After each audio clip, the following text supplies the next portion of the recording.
Which one am I using? Hello? Hello? Better now? Better now. Left hand or right hand? Press button. Oh. I'm going to press it, I'm going to hold it down. Turn it on. Hello?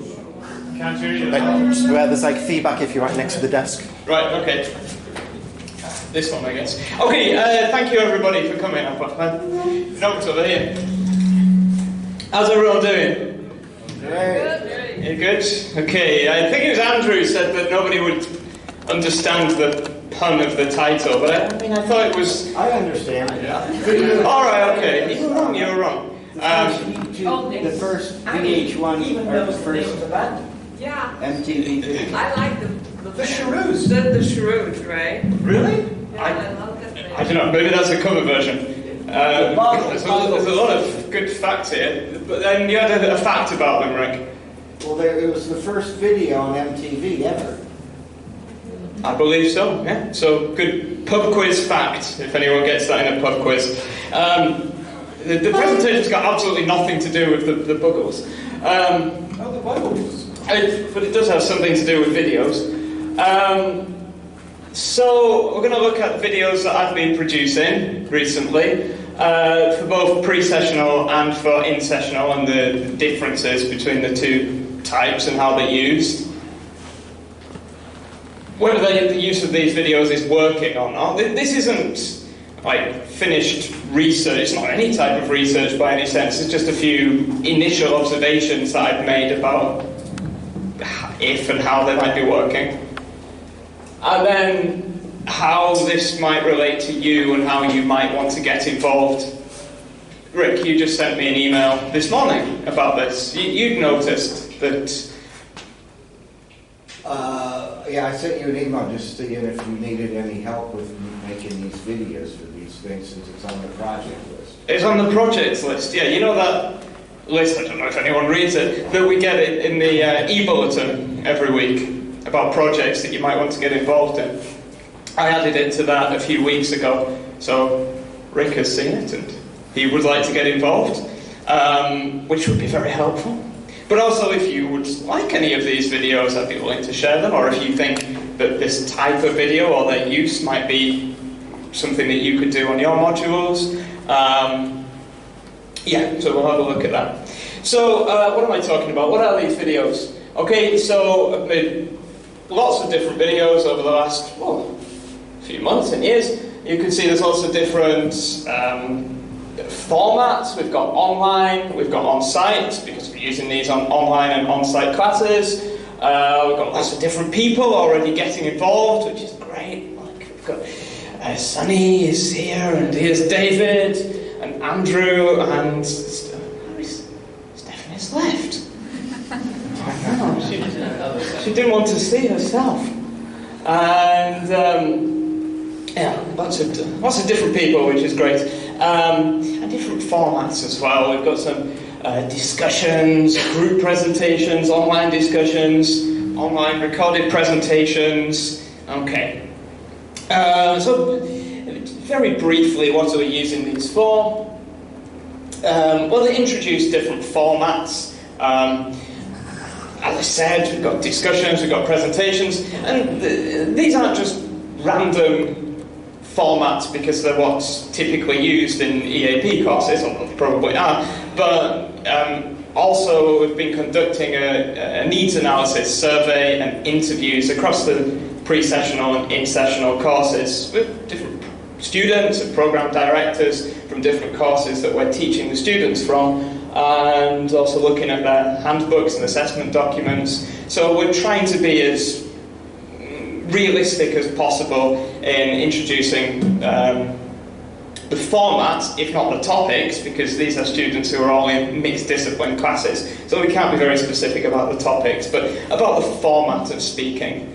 And also the different functions, the language functions. When I say functions, I think here, Andrew and Stephanie, I think you were practicing exchanging ideas from, David and Sunny, sorry, exchanging ideas from different texts and asking for like clarifying the meaning, giving clarifications. Okay, so that's what I mean by language function. So there are different language functions that we're using to input through these videos. And using them to provide extended listening practice outside of the classroom. I kind of bridged, obviously these are not as long as the listening that students will be required to listen to on their courses, so they'll be listening to like 1 hour, 2 hour lectures. Don't worry, Rick, I'm not going to ask you to record anything that long. I think the longest of these is like 20 minutes, so they're kind of a bridge to what students will be expected to do in terms of their listening. And also provide models of what the students are expected to produce, whether that's they're watching the videos beforehand and then they're expected to produce something similar in the class later for their homework, or have a look at different homework tasks that students have been doing, of their assessments. This one was actually designed as a model assessment for an online discussion for the pre-sessional course. Alright. So, there's plenty of debate about authentic versus tailored when it comes to listening resources to use in EAP classrooms. The authentic is obviously more reflective of what students are going to encounter in their real life, which maybe we need to help to prepare them for these are all postgraduate students, so what they'll be doing on their master's courses. Whereas tailored is more like an idealised version of what we expect that to be. But maybe that's useful as a bridge that we can use to help them acquire the skills and strategies that they can use to then apply to more authentic listening. Authentic listening is often considered more discourse as it is really used, whereas tailored is more discourse as we want it to be used, or maybe as we imagine it is used within our bubble of being EAP teachers. Maybe authentic listening is more the shock that students need. Many of our students on master's courses, this is actually the first time that they've studied anything in English, that they've studied in an EMI university. So it might be completely a shock to them that they're expected to go to listen to lectures for an hour or 2 hours in English. Maybe they need that initial shock. Or maybe that's too intimidating for them. Maybe that's going to expose their limitations too much and completely turn them off listening their subject, turn them off English maybe. And they just tune out and give up trying. So maybe they want more comfort. Maybe it's the comfort and the familiarity that they want, easing them into this. But maybe then there's the danger of them becoming over-reliant on these types of models. And then when it comes to them producing this in spoken form, maybe they come to samey, they lack variety, they lack individuality. Okay. So I guess what we're aiming for is some kind of balance that encapsulates the best of both worlds. So hopefully that's what I'm trying to produce. I've been producing these for pre-sessional and in-sessional, but these are quite different courses with different needs, although the same students. Just in terms of the format of the course, the pre-sessional, we see the same students, the same teacher sees the same students every day. It's an intensive course for 8 weeks, it's going to be 7 weeks. So these tend to be highly motivated students. This is their primary focus, this course, every day, and we see them every day. So we can have much more of a flipped classroom model, and that's something that we've built towards over the last couple of years. Whereas the in-sessional, the lessons are an extra thing. They've got their master's subject courses that they're studying all day, every day, and then we see them once per week for their English support.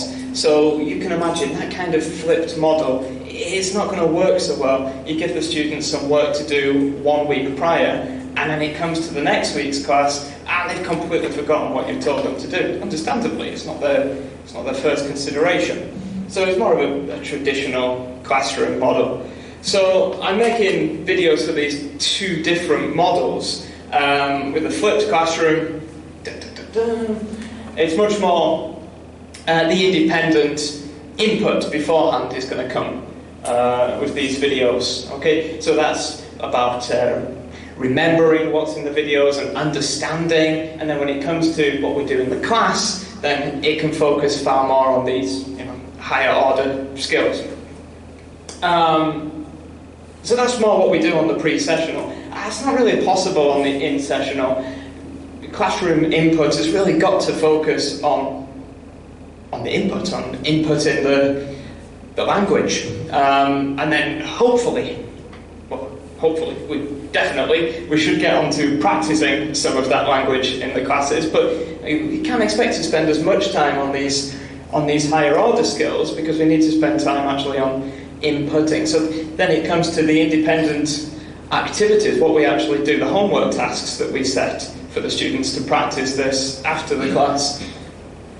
And how far up the taxonomy this can go depends on how we design the tasks and how motivated the students are to actually do them. So, okay, pre-sessional is more of a flipped model, in-sessional is more of a traditional classroom. So on the pre-sessional, they're expected to watch, they need to watch these full videos and do activities before the lesson. Whereas on in-sessional, they can do it before the lesson. I do release the materials before, and students are welcome to watch them before the lesson. Most don't. So usually in the lesson is the first time that they watch extracts, hopefully, from the video, and then they will be encouraged to go and watch the full thing after the lesson. I've underlined extracts here. Hopefully nobody is going to play the full video again during the lesson, because as I said, students can watch that before the lesson and the pre-sessional and after the lesson here. But some useful some extracts to highlight some useful examples of language can be used during the lesson.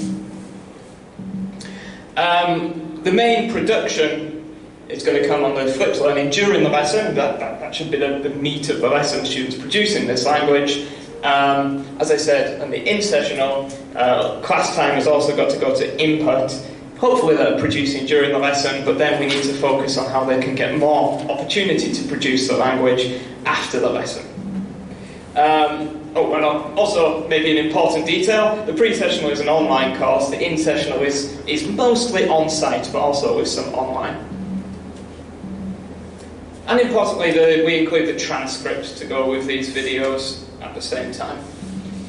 Yeah, okay, so I think I've gone on enough about what flipped learning and traditional learning looks like, but I just thought this was quite a useful representation. So the pre-sessional looks more like that. Hopefully lots of this in the class because they've already watched the video beforehand. The in-sessional looks more like this. There needs to be input in the class, so the focus comes on what they do after the class. Okay, so we'll have a look at that. Don't know if you can see here. This comes in the form of forums. We use forums on LMO.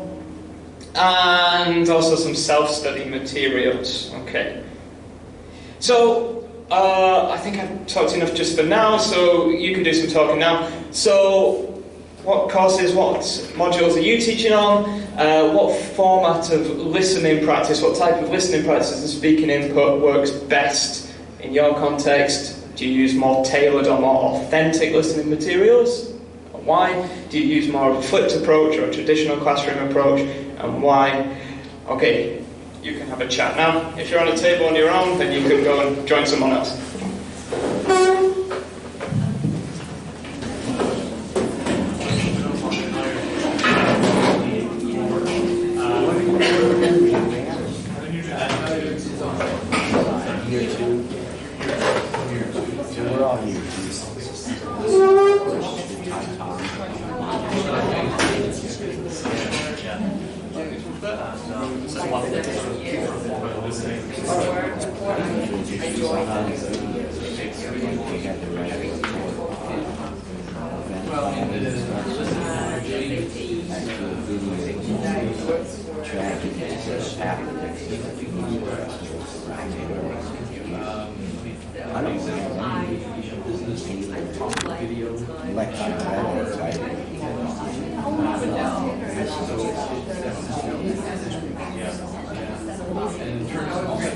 Like how to have a discussion.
But by the new semester, they have so much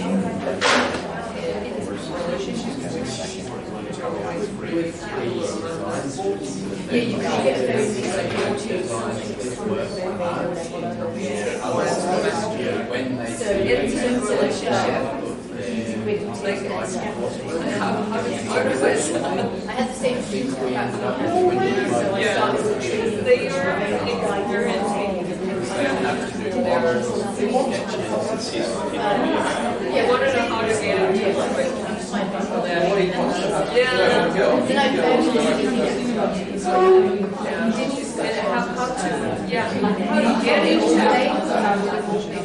How to get into you know, the relationship and what happens and The same problems and do you know that's very practical, like hands-on practice things? you have to have by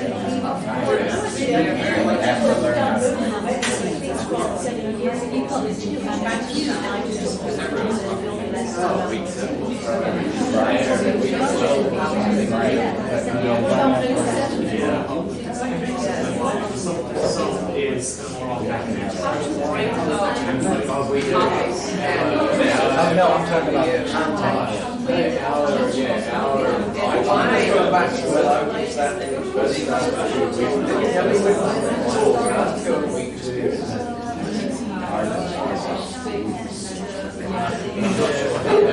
And we can't Well, what might happen is what might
But you said your attendance is high,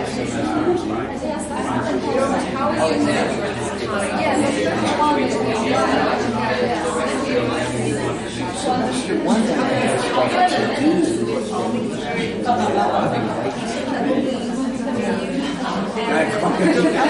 I'm going to give that a top fist motivation. Okay. Can we get back to it? We're off the track. Oh, we are on the topic there. Oh, no problem, we're off the topic. At least it's... Was it authentic speaking practice? Oh, you're talking about self-management. That's Okay, so a couple of points that came up. We were talking about lower levels, and sometimes very low levels on year one core, right? But PG as well. Maybe people that haven't taught on PG, it could be surprising. There are some very low levels, and the entry requirements, if they've been through pre-sessional, it could be as low as 5, is that right, David? IELTS 5-ish? For what? The kind of lowest proficiency level that we have at PG. 5.5. Yeah, 5.5. And also mixed levels as well. So all of these classes are completely mixed level. The entry requirements are very different for different master's courses. And also on the in-sessional, it's like you just subscribe to the class that you can go to in your timetable that fits in with your timetable. So you end up with mixed discipline and mixed level students completely. So hopefully when we're looking at these videos, think about catering for mixed levels. Okay. So we'll look at the flipped version first. So this is a simplified version of the pre-sessional syllabus. So the asynchronous pre-tasks are all here. This tells you what the students have got to do before, and then this links to the class that they've got to do it before to prepare for. So,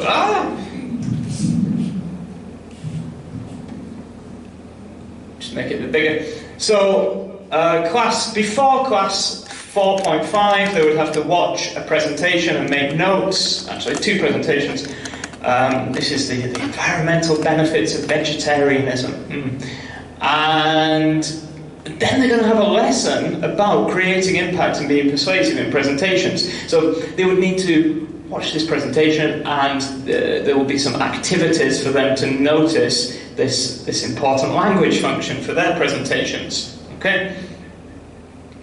And it links together. So in 5.6, they're going to watch and make notes on the seminar of taking a nuanced stance. So this is a discussion, a seminar discussion with a group discussing ideas from the lecture and from this essay. Okay, so it's all integrated.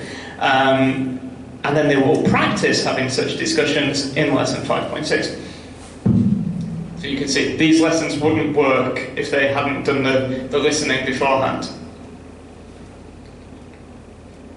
Okay, and when it comes to more authentic subject-specific listening, because the students need to be doing that to prepare themselves for their master's courses, we make that optional, recommended, highly recommended. So all of the students have to do this, and this is general academic. You can see from the topics, this is general academic topics and functions. It's not more or less specific to any one particular discipline.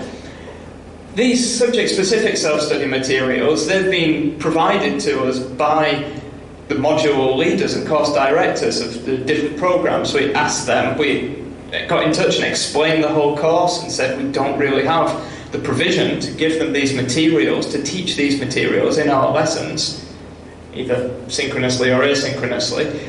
The best we can do is self-study. What can you provide us? So, it's mixed from different subjects, but many of them have provided some very useful not only listening, but listening lecture materials, so students can find those.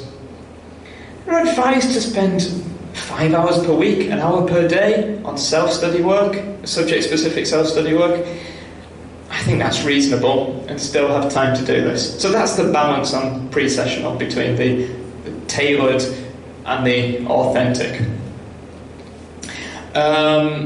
So these tailor-made videos, before the lesson they will watch and they will do basic awareness-raising comprehension activities, and then during the lesson they'll do more activities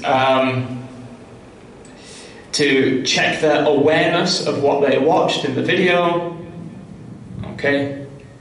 What does Sam do to try and grab attention? How does Sam try to maintain attention? How does Sam try to persuade the audience? They'll work a lot with the transcript. They'll highlight different functions that they notice in the transcript, and then hopefully very quickly they will get on to actually using this language in their own practice, well, in this case presentations and discussions. So this one particular lecture looks like this. Before we begin, I would like to ask you a question. How many of you have eaten a burger in the last week? Well, I bet it's quite a few of you. Millions of people all around the world enjoy a burger, sometimes several burgers, every week. But I wonder if you ever think about what effect this has on nature, on all these trees and rivers and the wildlife that live there. How much land do you think is used to produce just one hamburger?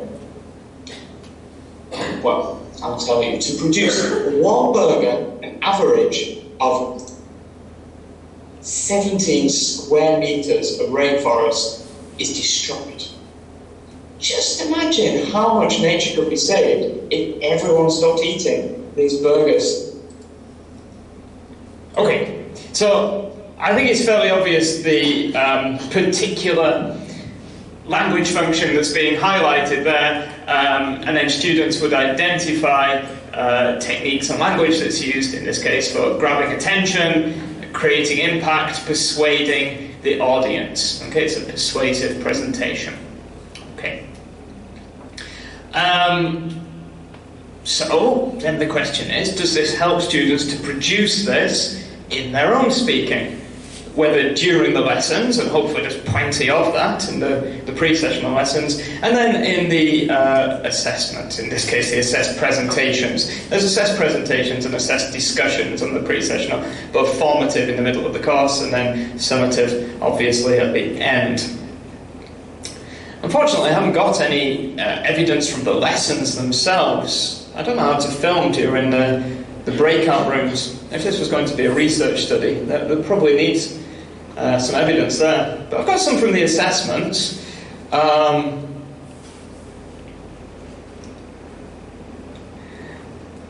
can have a look at this, I think. Can we?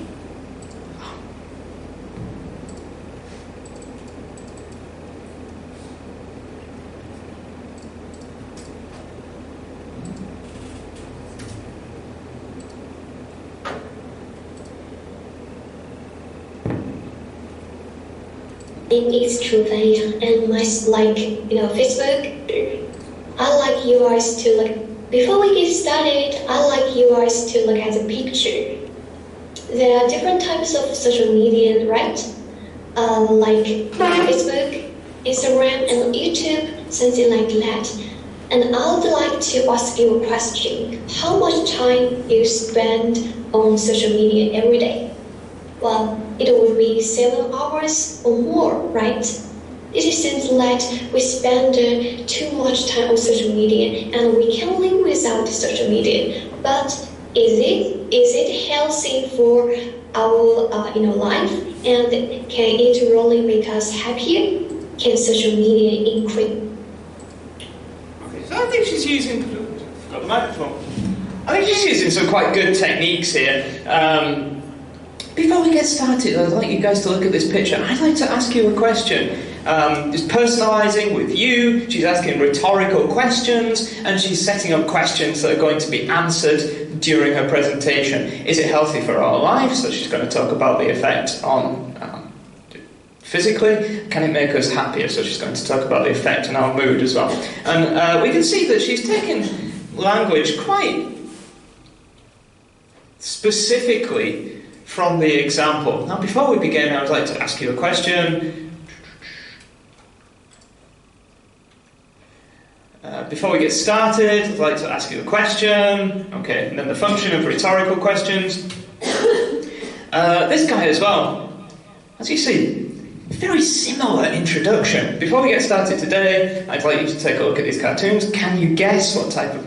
Okay, so then, is it just they're both taking useful phrases, or is this an example of them being over-reliant on models? I don't know, it's a balance, isn't it? It's a thin line. Okay, and we've got some examples of discussions as well. So the same, this is also from the pre-sessional, where we introduce a discussion. This was with that function of taking a nuanced stance, seeing things from different perspectives. Okay, so again, Sunny and David and myself are having a discussion about this lecture of the effects of vegetarianism, and the students do this before the lesson, and then that leads into, we can see here, introducing a role play where students take on a different role, and they would talk about their attitude towards vegetarianism from the point of view of one of these different characters. Okay, again, they will only be able to do this successfully if they've watched the example and they've got all this language. I can see both sides. What do you mean? I'm coming at this from the point of view of someone, blah, blah, blah. If we think of this from a cultural perspective. Also, these tailored videos, one other point.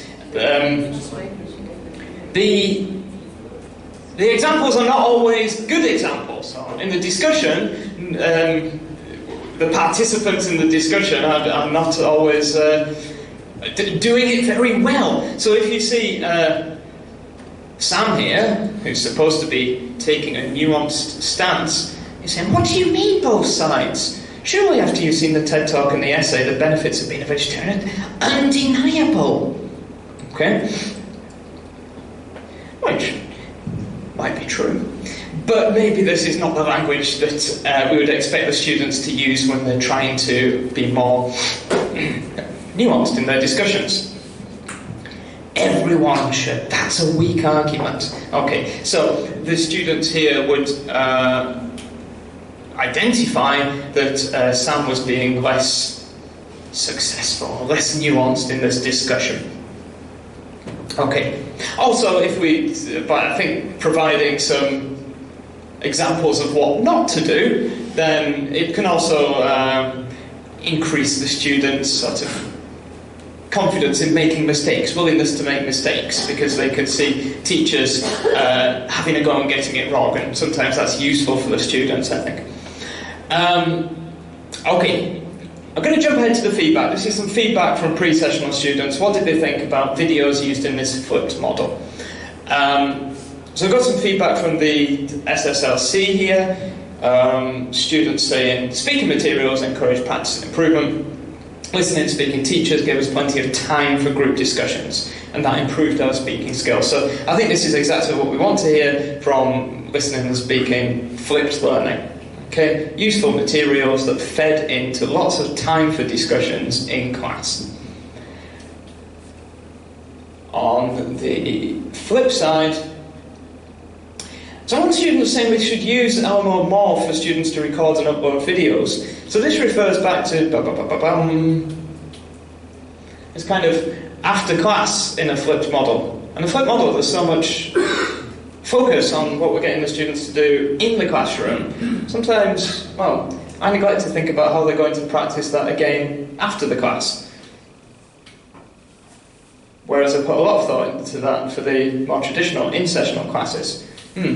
So this student was saying we need more extra practice after the class. And basically this student is saying that he couldn't always see the connection between the asynchronous and synchronous materials.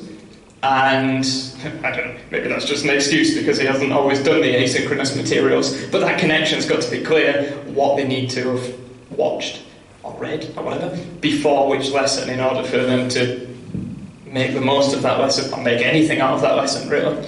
So, some of the benefits and the dangers of that flipped model. Okay, let's move on to the in-sessional version. So the in-sessional version, like I said, just to recap, we see these students once every week. It's not their main focus. Their main focus is their master's courses that they're already on. There's class materials and there's self-study, but the self-study is a bit different from the P&C because we don't make that subject-specific. They're already on their subject, so they're already doing subject-specific stuff all the rest of the time. So the self-study is just more practice of the topic and the language function of that week.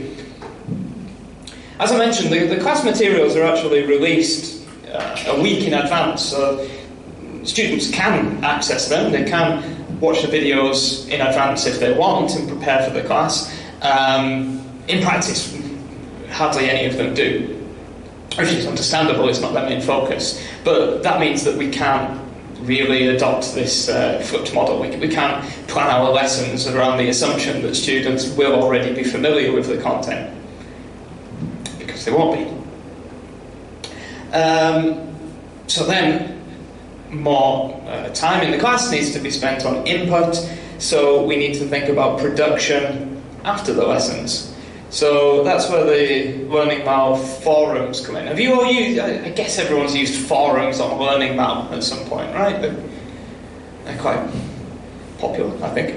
And this forms part of the assessment as well, so there's continuous assessment. So there's 8 of these forum posts, and this is by completion only, so they're not graded on the quality of their work, but if they complete the forum task, there's 8 of them over 8 weeks, they get 5%. So that's 40% of the assessment. And we'll have a look at it, but a forum task, completing a forum task, includes making a recording, which should be the skill, the language function that they've been practicing that week, and then also commenting on at least one of their classmates' recordings, okay, to try and initiate a community of, an interactive community of communication week by week. And then they get their 5%. Okay, so during the lesson, so we imagine they're coming to lesson cold. During the lesson, they'll watch some extracts from the video. So this was one from an in-sessional lesson. I think I mentioned this was exchanging ideas from academic texts, and the language function, and so, okay, that's just the gist task, which participant says this. And then moving on to the detailed listening for the functions, checking for meaning and giving clarification. So they're listening for phrases. So you can see the really tailored part coming out of it. This is all being scripted and then included in the recording. Do you mean, what does that stand for? Could you explain what that means? No, sorry, I'm talking about, I can find out for you later. Well, to put it a different way, what I'm getting at when I say, okay, so this is the input, maybe for the first time in the class. Okay, then, hopefully, during the lesson, we also have some practice activities, probably more controlled practice activities, and then the freer practice will come after the lesson with the forum post. Okay, so the video is there, embedded into the forum, so it's got a description of the task. The video is there, embedded for them to watch again. This is probably the first time they would watch the full video, and then they've got the transcript that they can follow at the same time, and then hopefully they're looking to identify and highlight these functions within the transcript. Okay. And then you see they post their recording here. So I think we can see an example. Yeah, here it is. Dun, dun, dun.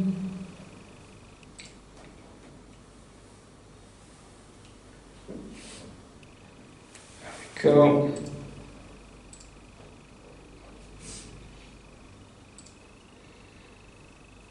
People behave.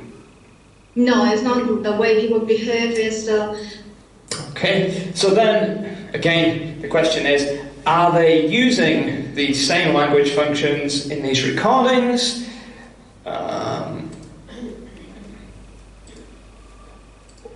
Sorry, please hold on. What the STKIP stand for? Yep. Okay. Sorry, could you hold on? What does it stand for? Yeah, to tell you the truth, I don't. Qualitative case study. Yeah, quite a long name as well. Sorry. Yeah. I'm not sure I quite follow. I do know what's the EFL. Do you think you could? That was sorry. I'm not sure if I quite follow. What did he say? Do you? I don't know what EFL means. Could you explain? Blah, blah, blah, blah, blah. Okay. So quite good, clear examples here of them incorporating the same phrases that they've heard in the example. Okay, so yeah, again, during the lessons, I don't have any evidence of that. In the weekly assessed forums, the students definitely are tending to use the language that's being inputted in the videos. And then what about this responding in the forums? Is that reinforcing the language that they're using? So here's one from me. I think this is the kind of responses I was intending them to post. Okay, well done guys. Well done Sean and Wendy and Chinwei and Frank. I think you had a really good discussion there. It was clear that you'd all read at least one of the texts and that you had a good understanding of it. You mentioned at the start, these are long articles, but I'm impressed that you managed to read them. You seemed interested to read them and you were able to summarize them very clearly. And Frank, you did a really great job of using that language to check the meaning when you had any misunderstanding. He said, Edmodo, what does that stand for? Sorry, hold on. What does the name of the university mean? Okay, so I'm trying to praise them for when they do use the language and give specific examples. That was my intention for the kind of feedback that other students would give each other within the forums. In reality, more of the responses were like this. Good job. It seems like you have all discussed the article completely and you have checked the meanings and give the clarification. And that is thoughtful and it brings me many inspiration. Thanks.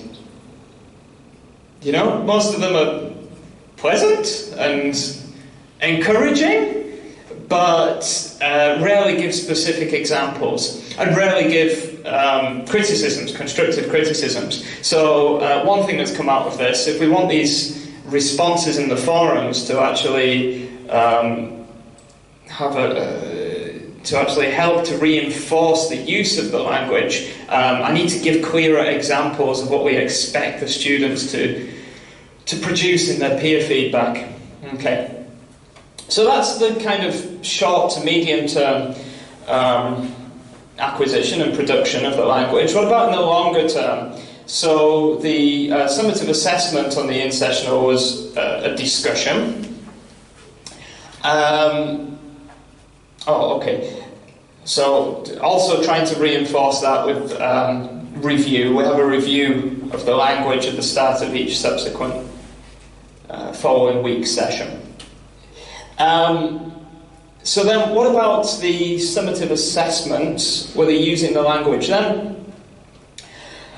And I've got to say, there's clearly like a drop-off in how much of the language is used in the forums immediately following, and then several weeks later in the assessment. Maybe that's okay, maybe that's natural, because they're incorporating that function of language with lots of other functions. Or maybe they're thinking, oh, we're in an assessment now, and specifically maybe that language for checking meaning, because then they have to admit that they don't understand, and give you clarification. Maybe they think, oh, if we use too many of those phrases, that's going to like screw over our group mates in the assessment, so they're avoiding that. Whereas other language functions, such as agreeing, that's very popular, and asking opinion, they do a lot of that in the assessments.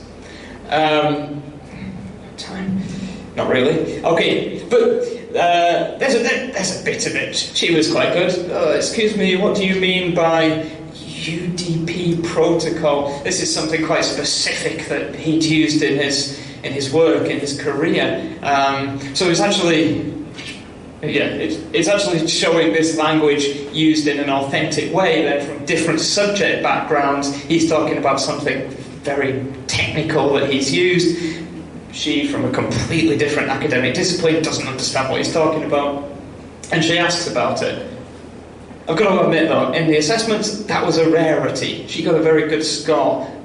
Most students let the lack of understanding wash over them and just went with it, which is a bit frustrating. So I'd like to do more to reinforce maybe that particular language function. Some feedback from the students.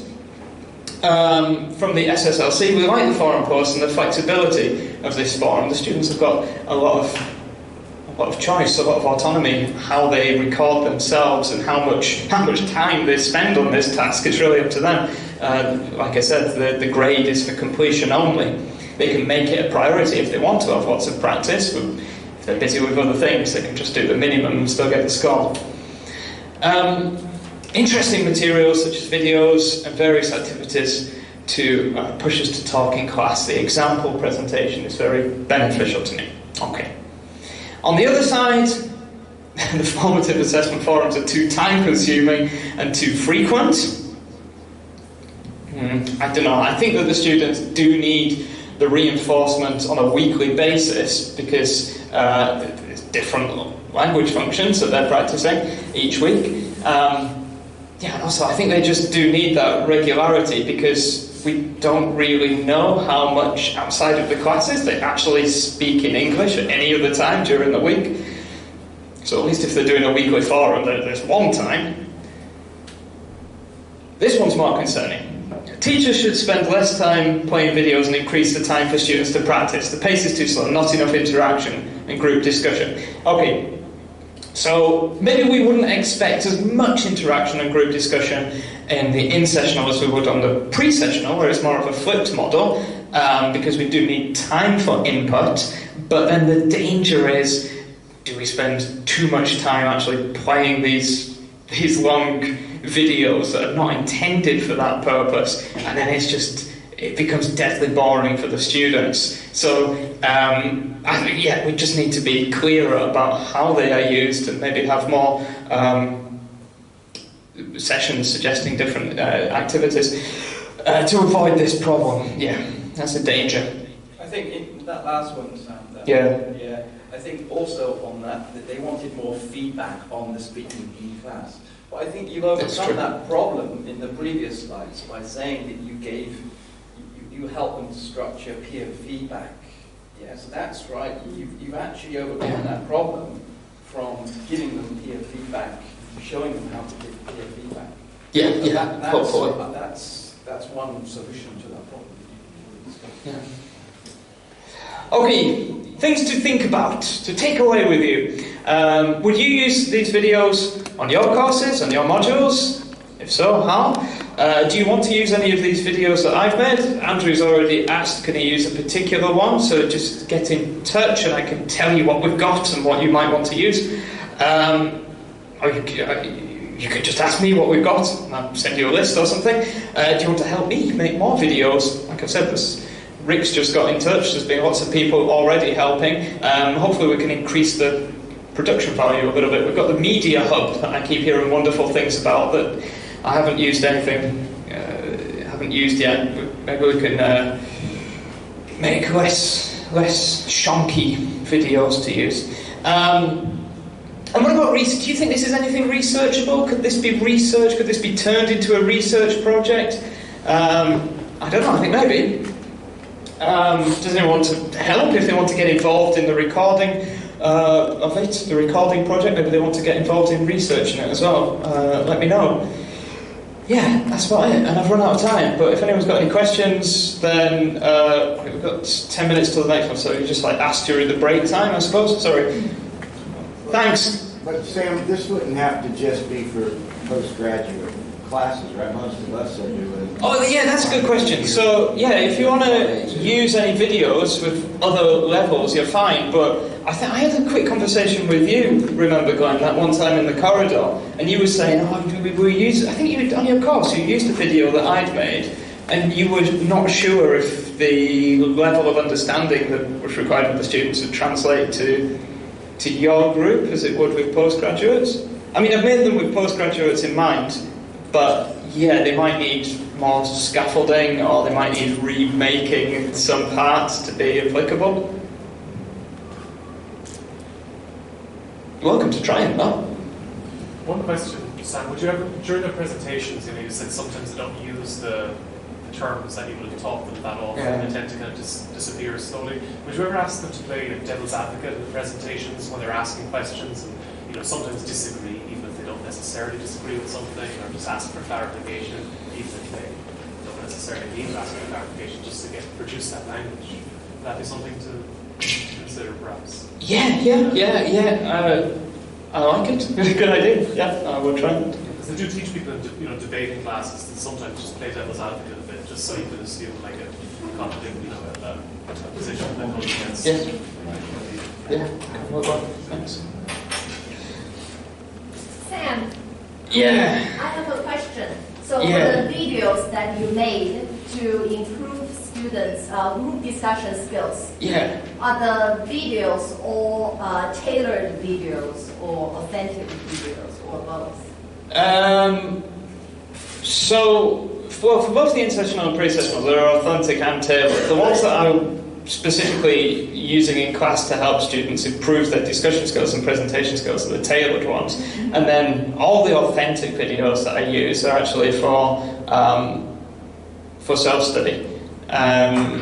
The extent to which students are interacting with those, I need to do more to monitor that. I'm not sure. Right. So the tailored